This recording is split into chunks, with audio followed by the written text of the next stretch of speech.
Ker smo v času dopustov in se veliko ljudi odpravlja na počitnice ob morju, v gorah, ob rekah ali toplicah, zagotovo pride prav nekaj nasvetov, kaj spakirati v naravno potovalno lekarno, da bomo lahko brez skrbi uživali v prostih dneh. Z nekaj naravnimi izdelki si lahko zagotovimo hitro in učinkovito pomoč pri morebitnih težavah. Več nam bo povedala Polona Đurek iz Bioteke. Lepo pozdravljena. Pozdravljeni. Torej, pogosto imamo na potovanjih težave s prebavo. Kaj storiti?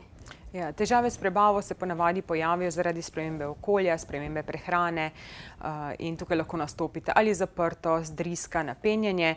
In tukaj se odlično odreže indijski trpotec, vlaknine indijskega trpotca oziroma psiliuma. To so dejansko vlaknine, ki v našem črevesju v stiku z vodo nabreknejo. To pospeši črevesno peristaltiko. Hkrati te vlaknine vplivajo tudi na to, da se strupi iz črevesja počistijo in se naravno izločijo iz telesa. Naj povem samo še pri psiliumu to, da pomaga tudi pri hujšanju, se povzroča občutek sitosti. Kaj pa za lajšanje želodčnih težav? Za lajšanje želodčnih težav bi priporočila ingver.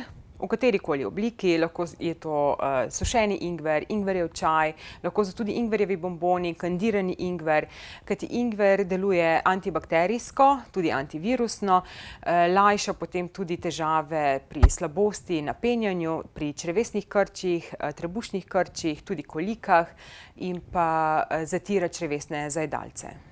Kaj pa proti slabosti, proti povišani telesni temperaturi, pri bolečem ali vnetem žrelu ter kašlju, kaj moramo spakirati v svoj potovalni kovček?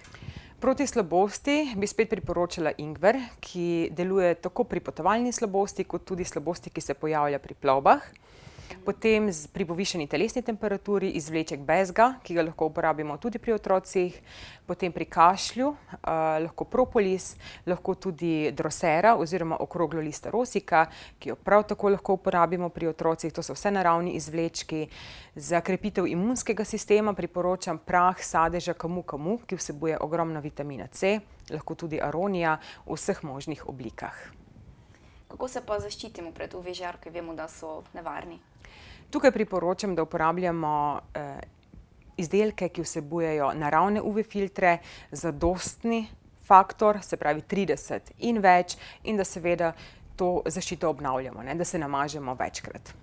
Zdaj pa že posončili smo se, peče nas, kako si lajšamo te težave? Pri opeklinah, ki jih povzroči sonce, priporočam šentjanževo olje, vendar moramo biti pozorni, da ko smo namazani šentjanževim oljem, se več ne izpostavljamo soncu.